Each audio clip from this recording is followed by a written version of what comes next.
Howdy, howdy, howdy. Okay, so something not dating related that I get asked all the time is, why are you living in Thailand? Or how is Thailand going? How did the plan work out? Have you seen the fruits of your labor yet? So thought I'd do a video on that, and I've been doing sprints on this oval for the last sort of half an hour. So I apologize for being shirtless, shoeless, and panting. So about a year ago, actually a year and a week ago, I jumped on a plane, I left Melbourne, I packed all my shit. I was inspired one day by some trials and tribulations in my life, coupled with psychedelic mushrooms, to buy a ticket, to buy a one-way ticket and venture overseas and fulfill a goal of mine of becoming location dependent, i.e. living where I want, being financially free, i.e. making money on my own time, on my own conditions, something which I had done with coaching, but obviously with coaching I had to be there to do it. You know, my earning potential was maximized by the amount of time I could spend out in field with clients and by how much energy I could muster. So I had always liked the idea of being a digital nomad. I had friends who have done it in the past. I still have friends who are very successful digital nomads. And a very good friend of mine, and someone that on this, you know, many of you on this channel would know also, he inspired me to, you know, that you don't need a lot. You really don't need a lot to pack up and move to Southeast Asia. Doesn't require too much planning. You don't need too much money for living. It's quite a simple sort of transition. But most importantly, it's going to put you in a position of having to make it work. Secondly, I'd suffered a lot of health complications. So I had a hernia mesh installed in 2011, and I've had years of medical issues, health issues that I have combated quite well with things like exercise and meditation and, you know, not drinking to excesses every single night, although often, you know, understanding food, understanding physiology, understanding all that. However, you know, when you have a decomposing or a problematic fucking plastic mesh inside of your gut, it's going to cause all kinds of issues, predominantly hormonal issues, i.e. energy, motivation. I had some real issues, and that the last couple of years that got particularly bad. So a big component of me wanting to move was so that I could step out of my ordinary life and my ordinary obligations and really focus on healing myself. So why Thailand specifically? Well, I originally left for Mexico. I went to Mexico City and then Playa del Carmen, both amazing places. I came to Chiang Mai in November of 2000, October 2018. I arrived in Chiang Mai, and within weeks I absolutely loved it. My very good friend was here. I knew one person when I arrived, and I came for this SEO conference, which is an annual event. Hundreds of people, some of the biggest names in the industry, who are now amazingly friends of mine. And especially after this conference, just seeing the online community that was here, and not to mention Chiang Mai is just an amazing place. Insanely cheap. You're going to pay, you know, $600 Australian for an amazing centrally located one-bedroom apartment. You know, you can actually pay a lot less than that if you want to really do it on a budget. I know people who are paying 200 Australian dollars a month for a little studio sort of apartment just outside the city. Meals are going to cost you a couple of dollars. Beers, for better or for worse, are going to cost you a couple of dollars. Again, I can't stress enough how amazing the online community is here. Some of the greatest people I've ever met are here. And so look, I've just stayed here. I've just stayed predominantly in Chiang Mai. I've ventured down south and been to a couple of other places, but Chiang Mai just feels like home to me now. I do have to leave soon because of a visa, so I'm going to go either to Bali or to Vietnam, but then I do intend to come back here.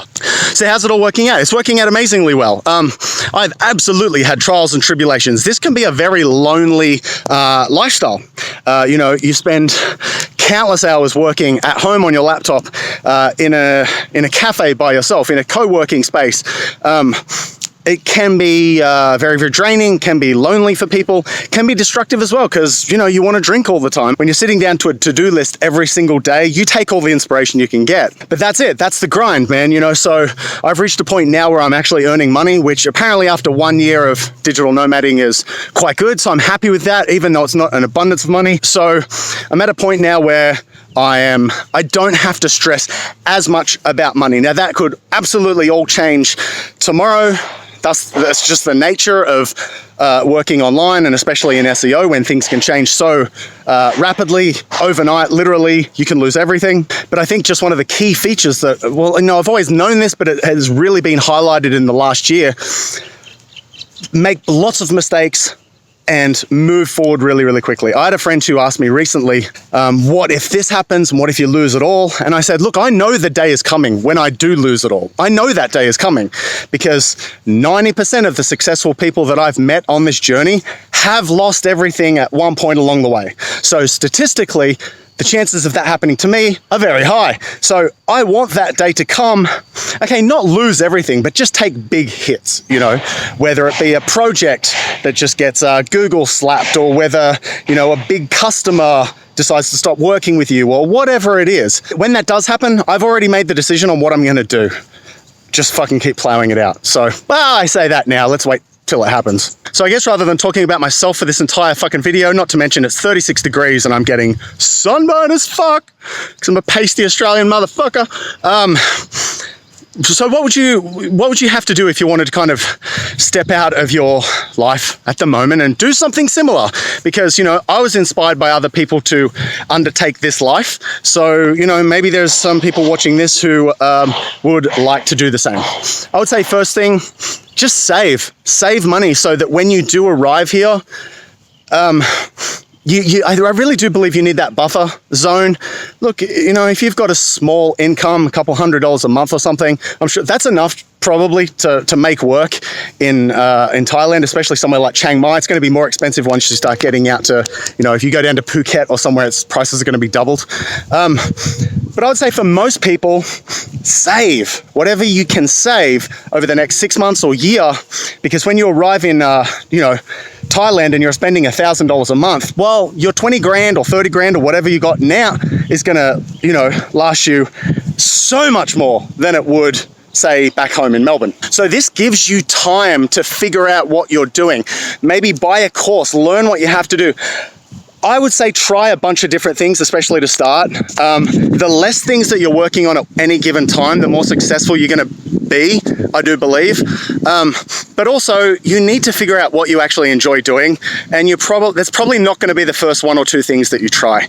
So I suggest just throwing a bunch of shit at the wall, and I believe this is why this has taken me a year to start making money, because especially those first sort of 6, 7, 8 months, well, one, there was a lot of fucking around and, you know, living overseas, but also it was throwing a lot of shit at the wall, seeing what I enjoyed, seeing what delivered, like what started paying some money. Next piece of advice, I would say, don't listen to a lot of people who are gonna tell you that it's a bad idea, or tell you that businesses fail, or tell you that, you know, Thailand or wherever you're going is unsafe, or this or that. There is to fucking everything. I used to work in an office, and soon after I left that office, you know, many people who thought that their jobs were safe for years/decades, many of them were made redundant. You know, and even though I was out of that when that happened, that was still a huge lesson to me, because a lot of those people lived and breathed for that company. Then you have to basically pick a date. Now, when I booked a date, it was 2-3 months in advance. I still had some clients that I had to finish working with in Melbourne. I had to visit a couple of people. I had to wrap up a lot of things. I had to sell a lot of my shit. So just stop thinking about it. Book something 2-3 months in advance from now, and then use the remaining time to figure it out. You'll be amazed at how resourceful and how motivated you can be when that non-refundable one-way ticket is booked. Last piece of advice would be, look, man, you're gonna have to be prepared to work your fucking ass off. Not too many people that I've met and that I know are really sort of struggling week to week over here. And I guess that's because the people that I do know over here grind. They will grind. They're happy to sit in front of a laptop for 12 hours a day. And that's not to say you can't enjoy yourself, go out on weekends, hit the piss, go to a beach, hang out, do all of that for sure. I'm out running now.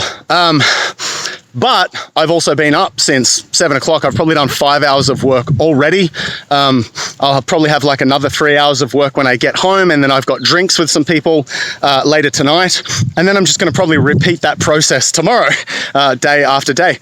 So you're gonna have to be prepared to grind over here and also network. There are a lot of Facebook groups that you can join, SEO groups, digital nomad groups, entrepreneur groups, really in any city, at least in digital nomad cities, Mexico City, Saigon, Chiang Mai, Canggu.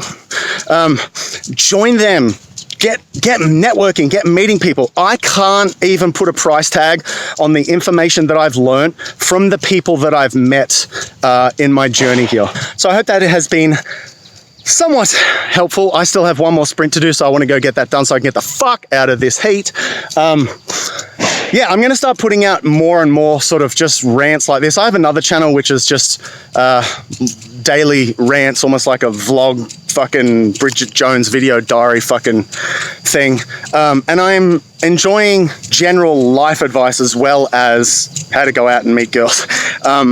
And I find it's just all encompassing anyway. So the guys the guys that I work with, that I see who do get really great with girls, as cliche as it is, there's a massive lifestyle component to that as well. They put in as much time as improving, they put in as much time improving themselves and their life and, trying to be as fucking healthy as they can and trying to be as positive as they can and implementing meditation. See one of my other videos on that. So yeah, I want this to kind of be an all-encompassing sort of lifestyle channel now, so I'll probably start taking this in that direction. Oh, here comes someone to probably tell me to put a shirt on or get the fuck off this oval. Anyway, I gotta go. Hope you found this helpful. So yes, I am still coaching. I still do Skype sessions weekly. I'm still answering questions in emails very frequently. I'm still doing in-field coaching when I do head back to Australia. And in the meantime, I have 3 amazing coaches in Melbourne and Sydney who are taking my clients.